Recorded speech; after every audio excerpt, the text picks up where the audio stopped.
ماشي نتذكر عدلو وين رجحنا الغرام ليش بعدنا وكيف قدرنا ننسى كل أحلام يا ليل البعد ونطرنا عم فارق هالأيام ماشي نتذكر عدلو. أستغفر الله العظيم الذي لا إله إلا هو الحي القيوم وأتوب إليه. أستغفر الله العظيم الذي لا إله إلا هو الحي القيوم وأتوب إليه.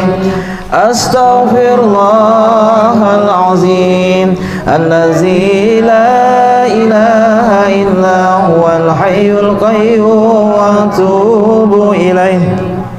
لا إله إلا الله وحده لا شريك له له الملك وله الحمد يحيي ويميت وهو على كل شيء قدير. لا إله إلا الله وحده لا شريك له له الملك وله الحمد يحيي ويميت وهو على كل شيء قدير. لا إله إلا الله وحده لا شريك له له الملك وله الحمد يحيي ويميت وهو على كل شيء قدير. إلى حضرة نبي مصطفى رسول الله صلى الله عليه وسلم وعلى آله وأزواجه وذريته وأهل بيته الفاتحة. نعوذ بالله من الشيطان الرجيم. بسم الله الرحمن الرحيم. الحمد لله رب العالمين الرحمن الرحيم مالك يوم الدين. إياك نعبد وإياك نستعين. اهدنا الصراط المستقيم صراط الذين أنعمت عليهم غير المغضوب عليهم ولا الضالين. ثم إلى حضرة إخوانه من الأنبياء والمرسلين والأولياء والشهداء والصالحين والصحابة والتابعين والعلماء العاملين والمصنفين والمخلصين وجميع الملائكة المقربين الفاتحة. نعوذ بالله من الشيطان الرجيم. بسم الله الرحمن الرحيم. الحمد لله رب العالمين الرحمن الرحيم مالك يوم الدين. إياك نعبد وإياك نستعين. اهدنا الصراط المستقيم صراط الذين أنعمت عليهم غير المغضوب عليهم ولا الضالين. ثم إلى جميع أهل القبور من المسلمين والمسلمات والمؤمنين والمؤمنات من مشارق الأرض ومغاربها برها وبحرها خصوصا آباءنا وأمهاتنا وجداتنا ومشايخنا ومشايخ مشايخنا ولمن اجتمعنا هنا بسببه خصوصا إلى روح حجة درمس بنت حج نوردين الفاتحة. نعوذ بالله من الشيطان الرجيم. بسم الله الرحمن الرحيم. الحمد لله رب العالمين الرحمن الرحيم مالك يوم الدين. إياك نعبد وإياك نستعين. اهدنا الصراط المستقيم صراط الذين أنعمت عليهم غير المغضوب عليهم ولا الضالين. آمين. بسم الله الرحمن الرحيم. ياسين ياسين ياسين ياسين ياسين ياسين ياسين والقرآن الحكيم إنك لمن المرسلين على صراط مستقيم تنزيل العزيز الرحيم لتنذر قوما ما أنذر آباؤهم فهم غافلون لقد حق القول على أكثرهم فهم لا يؤمنون إنا جعلنا في أعناقهم أغلالا فهي إلى الأذقان فهم مقمحون وجعلنا من بين أيديهم سدا ومن خلفهم سدا فأغشيناهم فهم لا يبصرون وسواء عليهم أأنذرتهم أم لم تنذرهم لا يؤمنون إنما تنذر من اتبع الذكر وخشي الرحمن بالغيب فبشره بمغفرة وأجر كريم إنا نحن نحيي الموتى ونكتب ما قدموا وآثارهم وكل شيء أحصيناه في إمام مبين واضرب لهم مثلا أصحاب القرية إذ جاءها المرسلون إذ أرسلنا إليهم اثنين فكذبوهما فعززنا بثالث فقالوا إنا إليكم مرسلون قالوا ما أنتم إلا بشر مثلنا وما أنزل الرحمن من شيء إن أنتم إلا تكذبون قالوا ربنا يعلم إنا إليكم لمرسلون وما علينا إلا البلاغ المبين قالوا إنا تطيرنا بكم لئن لم تنتهوا لنرجمنكم وليمسنكم منا عذاب أليم قالوا طائركم معكم إن ذكرتم بل أنتم قوم مسرفون وجاء من أقصى المدينة رجل يسعى قال يا قوم اتبعوا المرسلين اتبعوا من لا يسألكم أجرا وهم مهتدون وما لي لا أعبد الذي فطرني وإليه ترجعون أأتخذوا من دونه آلهة إن يردني الرحمن بضر لا تغني عني شفاعتهم شيئا ولا ينقذون إني إذا لفي ضلال مبين إني آمنت بربكم فاسمعون قيل ادخل الجنة قال يا ليت قومي يعلمون بما غفر لي ربي وجعلني من المكرمين وما أنزلنا على قومه من بعده من جند من السماء وما كنا منزلين إن كانت إلا صيحة واحدة فإذا هم خامدون يا حسرة على العباد ما يأتيهم من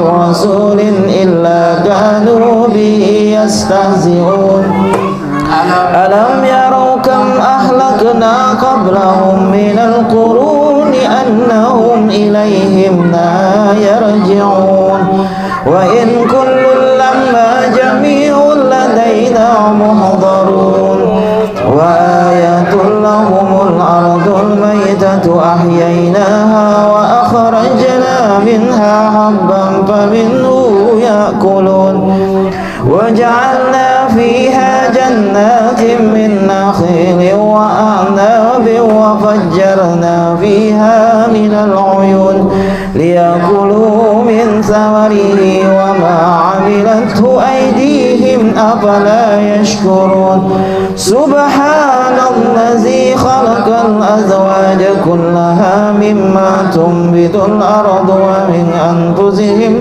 ومما لا يعلمون وآية لهم الليل نسلخ منه النهار فإذا هم مسلمون والشمس تجري لمستقر مستقر لها ذلك تقدير العزيز العليم ذلك تقدير العزيز العليم ذلك تقدير العزيز العليم ذلك تقدير العزيز العليم ذلك تقدير العزيز العليم ذلك تقدير العزيز العليم ذلك تقدير العزيز العليم ذلك تقدير العزيز العليم ذلك تقدير العزيز ذلك تقدير العزيز العليم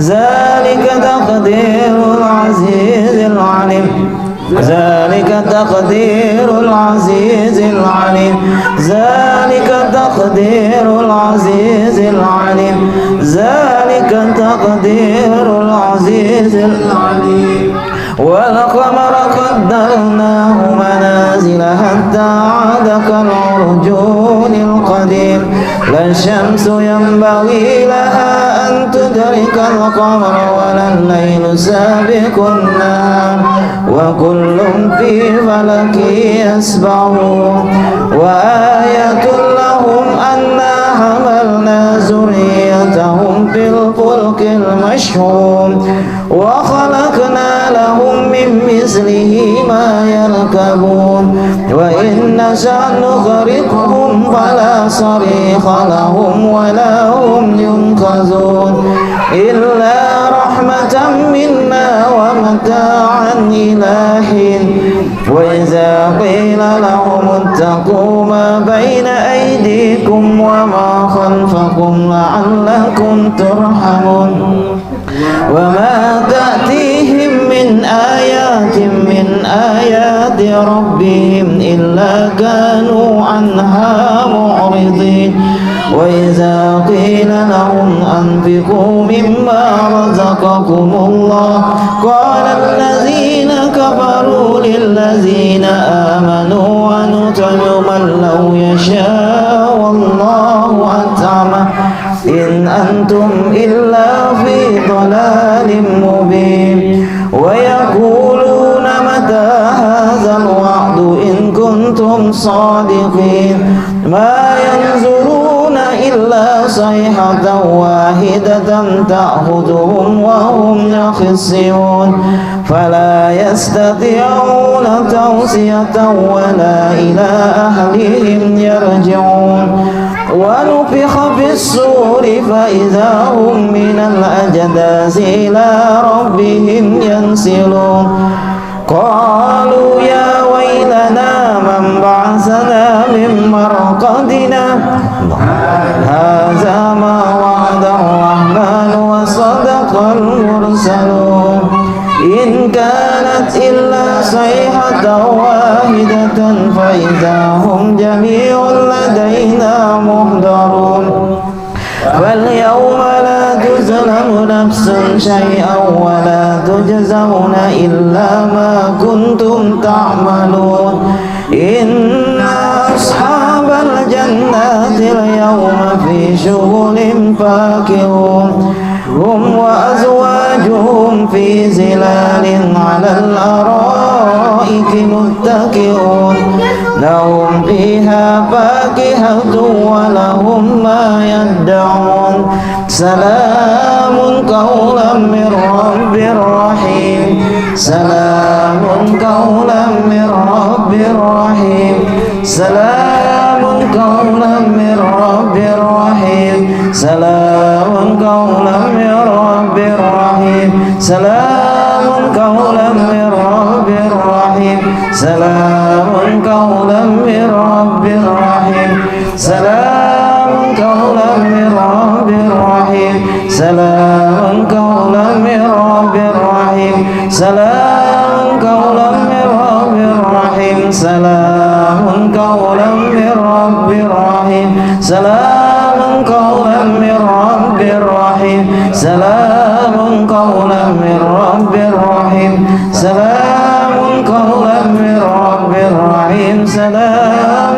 قولا من رب رحيم سلام قولا من رب رحيم سلام قولا من رب رحيم وامتازوا اليوم أيها المجرمون ألم أعهد إليكم يا بني آدم أن لا تعبدوا الشيطان إنه لكم عدو مبين وأن اعبدوني هذا صراط مستقيم ولقد أضل منكم جبلا كثيرا أفلم تكونوا تعقلون هذه جهنم التي كنتم توعدون اصلوها اليوم بما كنتم تكفرون اليوم نختم على أفواههم وتكلمنا أيديهم وتشهد أرجلهم بما كانوا يكسبون ولو نشاء لطمسنا على أعينهم فاستبقوا الصراط فأنى يبصرون ولو نشاء لمسخناهم على مكانتهم فما استطاعوا مضيا ولا يرجعون ومن نؤمره ننكسه في الخلق أفلا يعقلون وما علمناه الشعر وما ينبغي له إن هو إلا ذكر وقرآن مبين لينذر من كان حيا ويحق القول على الكافرين أولم يروا أنا خلقنا لهم مما عملت أيدينا أنعاما فهم لها مالكون وذللناها لهم فمنها ركوبهم ومنها يأكلون ولهم فيها منافع ومشارب أفلا يشكرون واتخذوا من دون الله آلهة لعلهم ينصرون لا يستطيعون نصرهم وهم لهم جند محضرون فلا يحزنك قولهم إنا نعلم ما يسرون وما يعلنون أولم يرى الإنسان أنا خلقناه من نطفة فإذا هو خصيم مبين وضرب لنا مثلا ونسي خلقه قال من يحيي العظام وهي رميم قل يحييها الذي أنشأها أول مرة وهو بكل خلق عليم الذي جعل لكم من الشجر الأخضر نارا فإذا أنتم منه توقدون أوليس الذي خلق السماوات والأرض بقادر على أن يخلق مثلهم بلى أوليس الذي خلق السماوات والأرض بقادر على أن يخلق مثلهم بلى أوليس الذي خلق السماوات والأرض بقادر على أن يخلق مثلهم بلى وأنت قادر يا الله.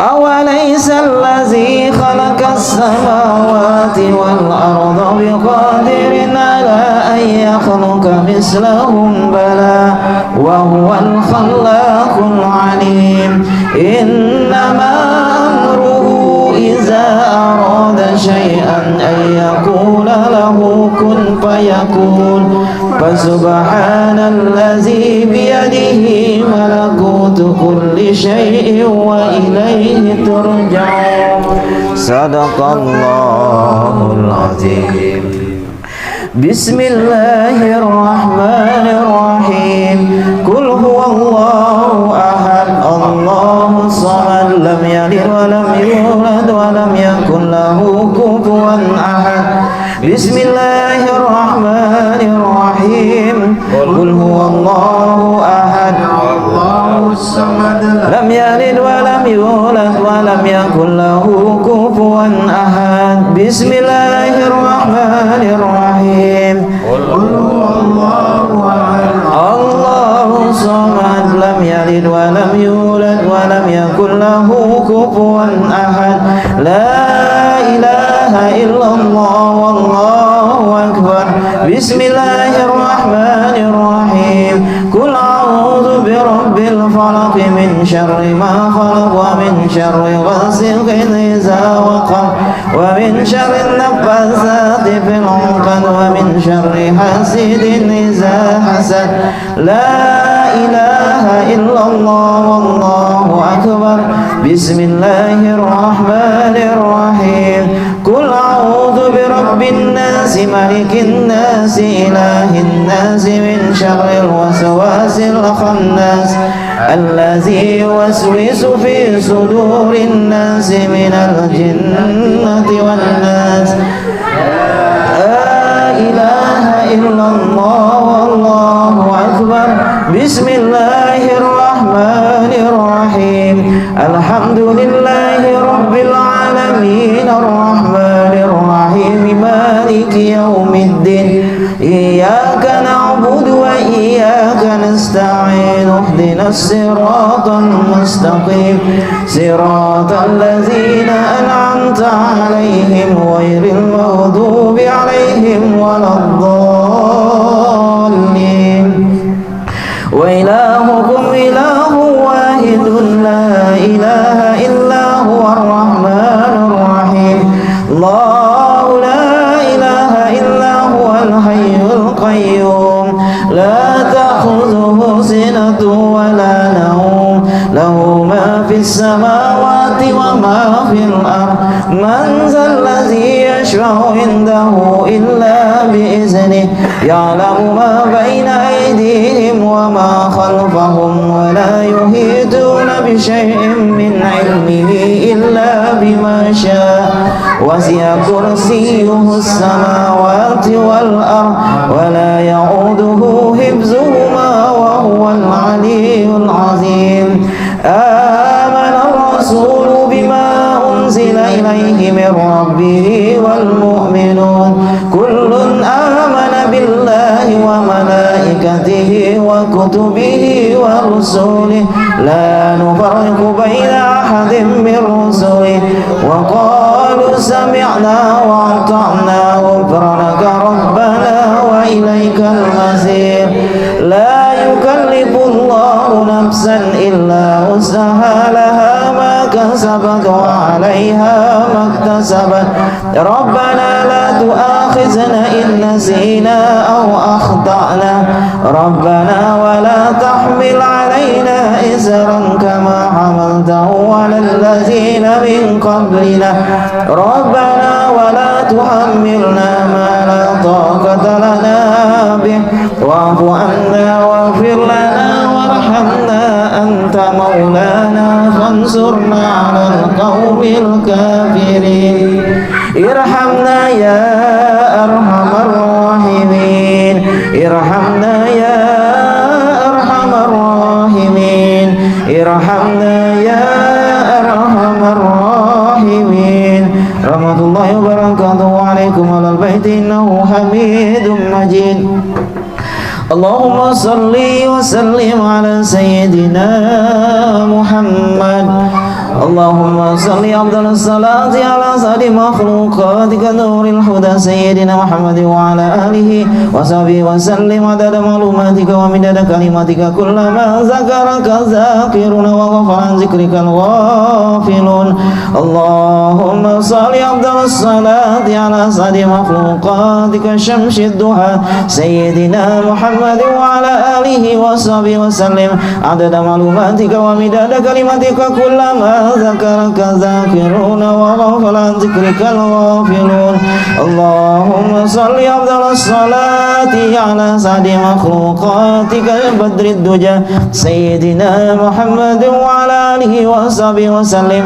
عدد معلوماتك ومدد كلماتك كلما ذكرك الذاكرون وغفل عن ذكرك الغافلون حسبنا الله ونعم الوكيل نعم المولى ونعم النصير ولا حول ولا قوة إلا بالله العلي العظيم أستغفر الله العظيم الذي لا إله إلا هو nawaitu taqarruba ilallah ta'ala afdaluz zikri fa'lam annahu la ilaha illallah la ilaha illallah la ilaha illallah la ilaha illallah la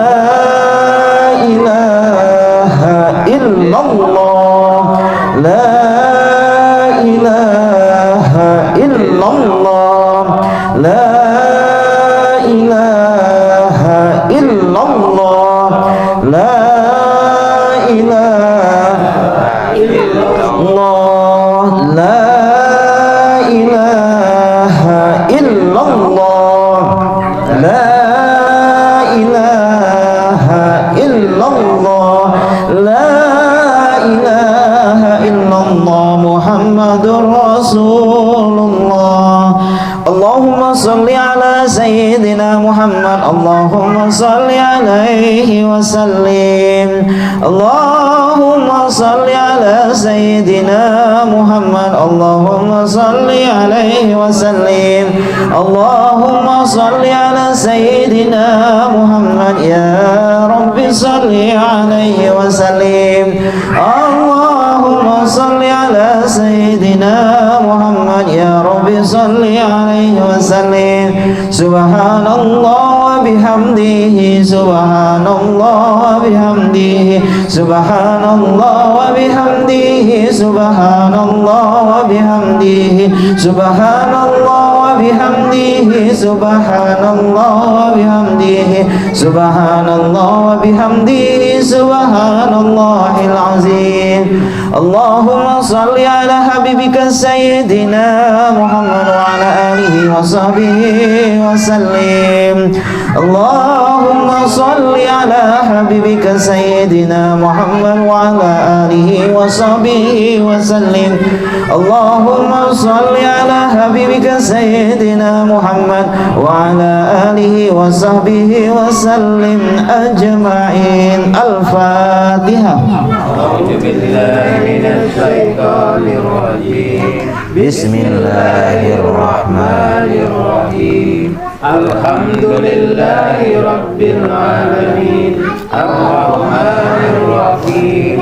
Maliki yaumiddin. Iyyaka na'budu wa iyyaka nasta'in. Ihdinas siratal mustaqim. Siratal ladzina an'amta 'alaihim ghairil maghdubi 'alaihim waladdallin. Astaghfirullahalazim, astaghfirullahalazim, astaghfirullahalazim allazi la ilaha illa huwal hayyul qayyum wa atubu ilaih. Amin amin amin. A'udzubillahi minasyaitonir rajim. Bismillahirrahmanirrahim. Wa bihi nasta'in. Bismillah wa billah wa minallah wa ilallah walhamdulillah wa la ilaha illallah wallahu akbar. Wa a'udzu wa ajallu mimma akhafu wa ahzar. Allahumma shalli wa sallim wa barik ala sayyidina Muhammadin fil awwalin wal akhirin. Allahumma shalli wa sallim wa barik ala sayyidina Muhammadin nuriz zati wa sirri sari bisairil asma'i was sifati. Allahumma ighfir li ummati sayyidina Muhammad, Allahumma arham ummata sayyidina Muhammad, Allahumma aslih ummata sayyidina, Allahumma farid an ummati sayyidina Muhammad. La ilaha illallah wahdahu la syarika la ilahan wahidan samadan lam yalid wa lam yulad wa lam yakul lahu kufuwan ahad. Sallallahu ala Muhammad, sallallahu ala Muhammad, sallallahu ala Muhammad. Astaghfirullah lil mu'minina wal mu'minat. Allahumma inna nas'aluka an tusibana ala qiraatina hadhihi wa ghairiha sawaban jazilan wa ajran minka azima wa anta taqabbalaha minna bi fadlika wa ihsanika qabulan hasanan jamilan jalila. Wa nas'aluka Allahumma anta ja'ala minna hadiyatan tuwasiluha ila hadrati sayyidina wa nabiyina Muhammadin sallallahu alaihi wasallam ziyadatan fi syarafihi wa karami summa sawaban misla sawabi zalika ila arwahi abaihi wa ikhwanihi minal anbiya'i wal mursalin. Salawatullah wassalamuhu alaihi wa alaihim ajma'in wa ala ali kulli wa sahabati wa wal qarabati wat tabi'in wa tabi'in tabi'in wa tabi'in bi ihsan ila yaumiddin. Summa sawaba misla sawabi zalika ila arwahil arba'atil a'immatil mujtahidin wa muqallidihim fid din wal ulama il amilin wal fuqaha wal muhaddisin wal qurra wal mufassirin was sadati sufiyatil muhaqqiqin wa tabi'ihim bi ihsan ila yaumiddin. Summa sawaba misla sawabi zalika ila arwahi masyayikhina wa walidina wa ajdadina wa jaddatina wa ikhwanina wa akhawatina wa qarabatina wa jiranina wa jami'il mu'minina wal mu'minat wal muslimina wal muslimat, khususan ila ruhi Hajjah Darmis binti Haji Nurdin, khususan ila ruhi Anwar Bujang bin Muhammad Syahad, khususan ila ruhi Sumali bin Saudikan. Allahumma gfir lahum warhamhum wa'afihim wa'fu anhum bi kalimati la ilaha illallah bihaqqi sayyidina Muhammad Rasulullah. Ya Allah ya Allah ya Rahman ya Rahim. Allahumma anzil rahmata wa ni'mata wa maghfirata wa syafa'ata ala arwahihim. Allahumma anzil rahmata wa ni'mata wa maghfirata wa syafa'ata ala arwahihim. Allahumma anzil rahmata wa ni'mata wa maghfirata wa syafa'ata ala arwahihim bi rahmatika ya arhamar rahimin. Rabbana atina fid dunya hasanah wa fil akhirati hasanah wa qina azabannar. Subhana rabbika rabbil izzati amma yasifun wa salamun ala mursalin walhamdulillahi rabbil alamin. Taqabbalallahu minkum.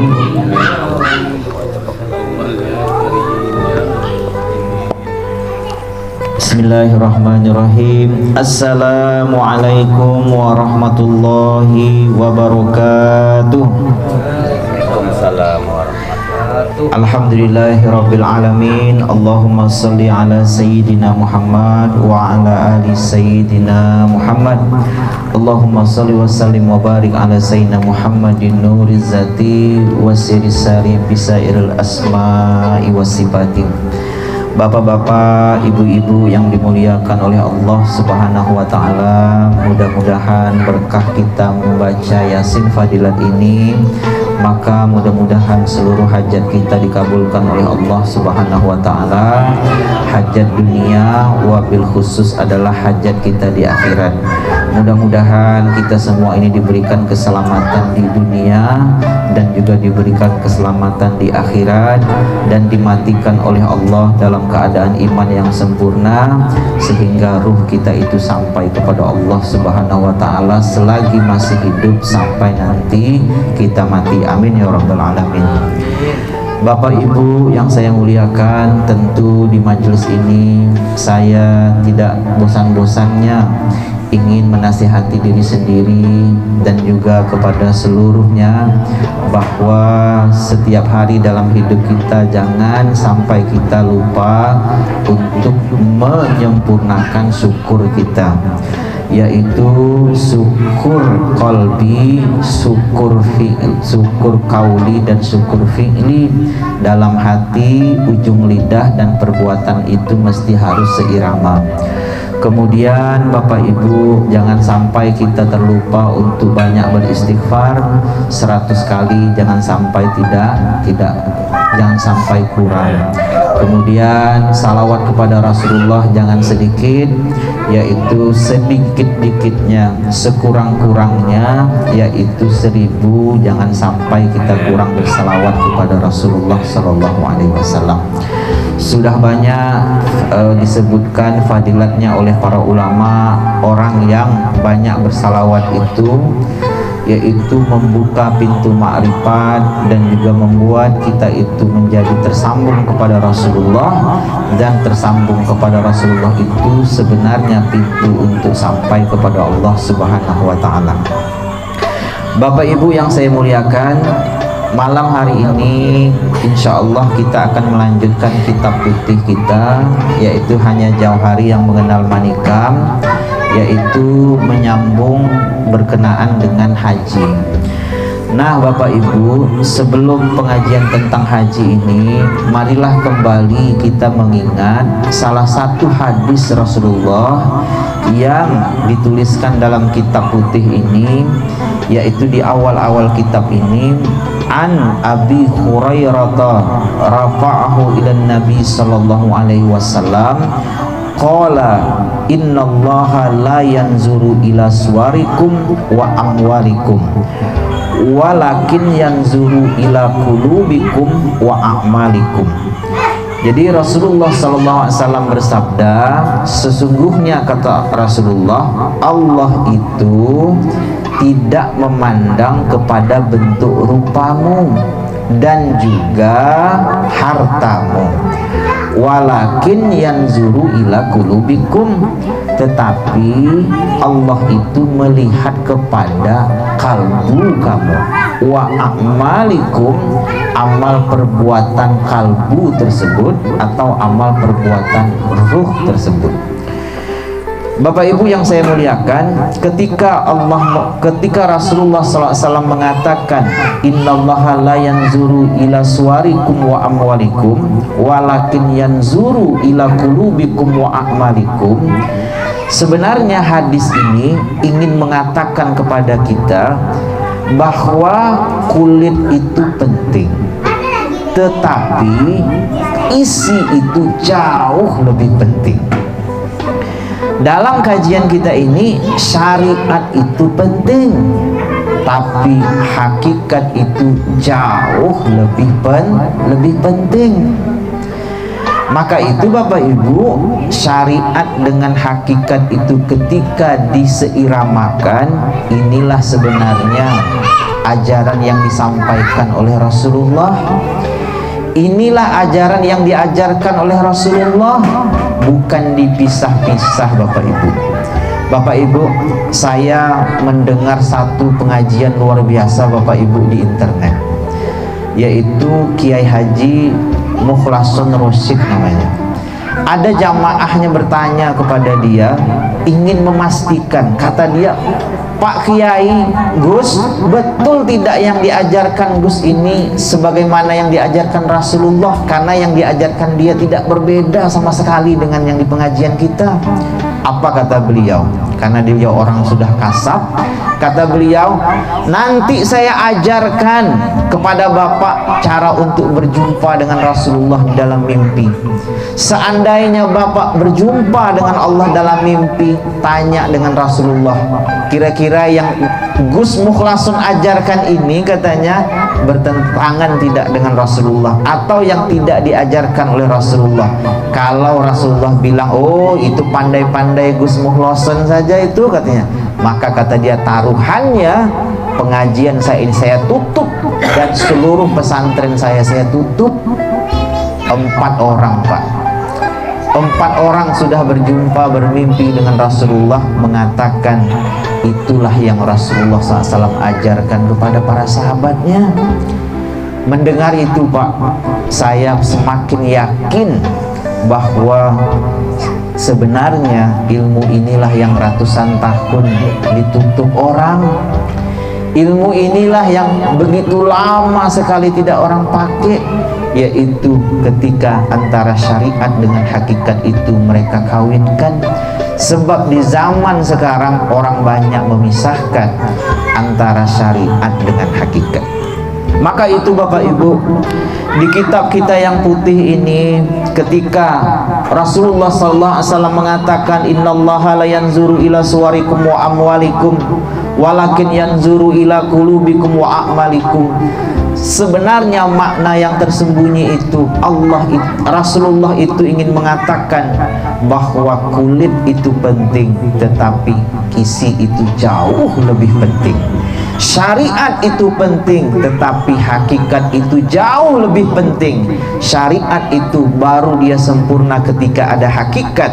Syariat itu jadi kosong ketika hakikat itu tidak ada. Dan hakikat itu jadi sesat kalau seandainya tidak diiringi dengan syariat. Maka itu antara syariat dengan hakikat itu mesti wajib diiringkan. Bapak Ibu, sedikit tentang syahadat karena ini ada hubungannya dengan haji. Syahadat yang dulu pernah kita pelajari Bapak Ibu, yaitu syahadat tauhid, asyhadu an la ilaha illallah, syahadat Rasul, wa asyhadu anna Muhammad Rasulullah. Syahadat tauhid dan syahadat Rasul ini pada ujungnya pada ujungnya nanti sebenarnya yang diinginkan adalah ingin mengetahui, merasakan, meyakini bahwa kita itu tak ada. Yang ada itu hanya Allah saja, Bapak Ibu. Ini yang diinginkan oleh syahadat tersebut.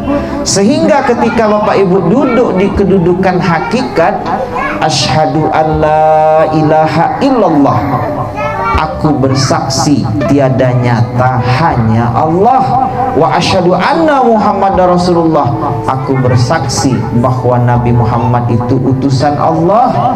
Sebenarnya ketika kita mengatakan tak ada nyata selain Allah, maka mana yang bukan Allah? Maka sebenarnya diri kita sendiri dan di luar diri sendiri itu sebenarnya kenyataan Allah. Sehingga ketika Bapak Ibu mampu menyadari, mampu meyakini bahwa ending daripada syahadat itu ingin mengatakan kita ini tak ada, Allah saja yang ada, ingin mengatakan bahwa kita ini hanya kenyataan Dia saja, maka dalam kitab kita ini disebutkan yaitu ujungnya adalah turun kepada syahadat diri. Maka itu asyhadu alla ilaha illallah, maka asyhadu itu bukan lagi saksi menyaksi, tapi akulah bukti yang tidak boleh aku mengingkari. Asyhadu, akulah bukti. La, tidak boleh aku mengingkari.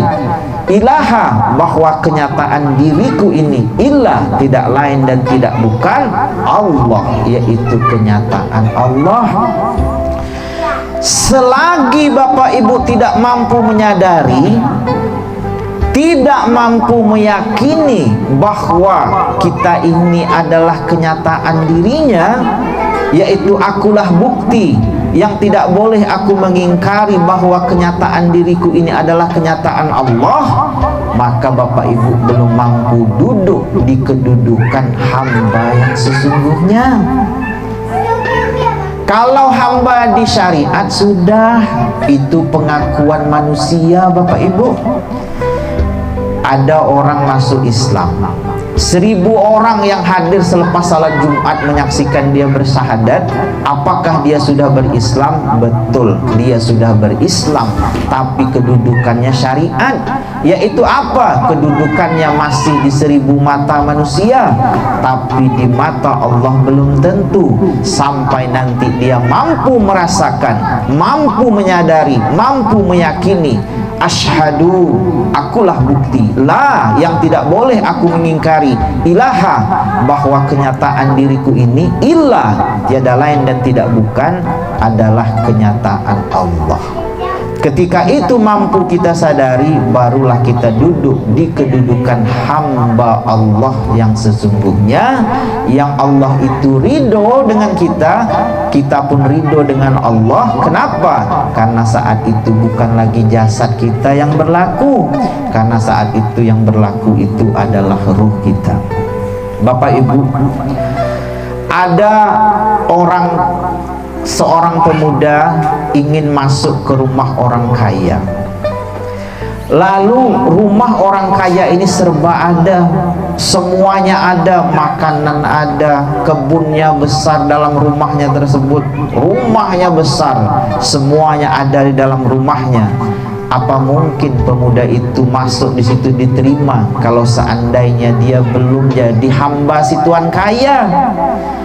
Kalau masuk saja belum menjadi hamba si tuan kaya, dia tidak akan bisa menikmati apa yang ada di rumah tersebut. Maksudnya dia tidak mabrur. Mabrur itu bahasa Indonesia, bahasa kita itu diterima. Tak mungkin dia diterima. Kenapa? Karena dia belum diangkat jadi hamba sahaya si tuan kaya. Tapi kalau hamba si tuan kaya itu sudah menerima pemuda tersebut jadi hamba sahayanya, maka hamba sahaya tersebut, pemuda tersebut, dia akan bisa masuk dan menikmati semua yang ada di rumah tersebut. Kenapa? Karena sudah mabrur. Kenapa? Diterima oleh Allah, oleh si tuan kaya tersebut, masuk ke dalam rumah tersebut. Maka itu Bapak Ibu, sebelum kita itu pergi haji, sebelum kaki kita ini menjajak tanah suci Mekah tersebut, maka wajib kita ini dudukkan diri kita di kehambaan. Maka untuk dapat duduk di kehambaan itu dengan sempurna, syahadat itu mesti harus paham sampai ma'rifat.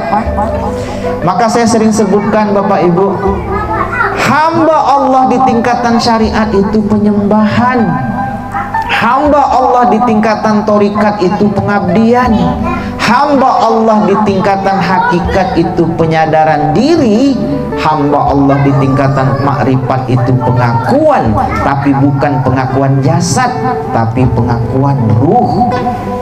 Maka itu Bapak Ibu, kita bisa merasakan selama ini kebanyakan umat Islam itu hanya duduk di penyembahan, pengabdian pun sedikit, apalagi mau penyadaran diri, sampai akhirnya pada pengakuan secara ruh, yaitu asyhadu, akulah bukti, la, yang tidak boleh aku mengingkari, ilaha, bahwa kenyataan diriku ini ilah, tiada lain dan tiada bukan, Allah, yaitu kenyataan Allah.